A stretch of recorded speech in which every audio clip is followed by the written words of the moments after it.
আগামী সংসদ নির্বাচনে এনসিপি ১৫০ আসন পাবে উল্লেখ করে জাতীয় নাগরিক পার্টির মুখ্য সমন্বয়ক নাসিরউদ্দিন পাটোয়ারি বলেছেন, আমাদের ১৫০টির মতো আসনে জয়ী হওয়ার মতো সম্ভাবনা আছে।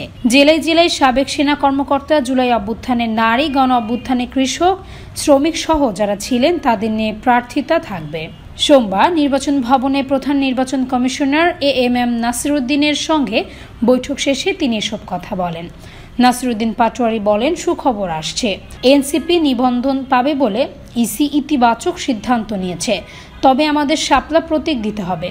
আমরা সাদা শাপলা বা লাল শাপলা প্রতীক চেয়েছি।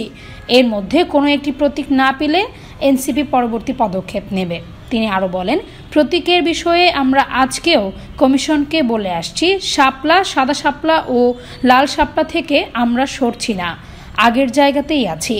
তবে ইতিমধ্যে আমরা বিভিন্ন জায়গায় খোঁজ পাচ্ছি, কমিশন প্রতীকগুলো নিয়ে ষড়যন্ত্রমূলক কাজের মধ্য দিয়ে যাচ্ছে বলেও উল্লেখ করেন তিনি।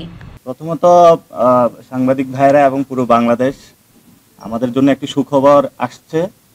এই গণ অভ্যুত্থানের পরে আমরা যেহেতু গণতান্ত্রিক প্রক্রিয়া যাচ্ছি, আমাদের যে নিবন্ধন প্রক্রিয়া সেটা অনেকে যারা পরিশ্রম করেছেন পুরো দেশবাসী তাকিয়েছিল, সেটাতে আমরা একটি পজিটিভ সাইনের দিকে যাচ্ছি এবং এটা সুখবর আসছে।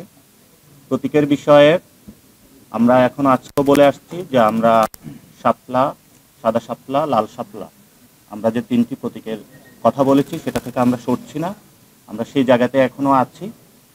তবে আমরা ইতিমধ্যে বিভিন্ন জায়গায় খোঁজ পাচ্ছি যে তাসনুবা ঐশী, এমইটিভি।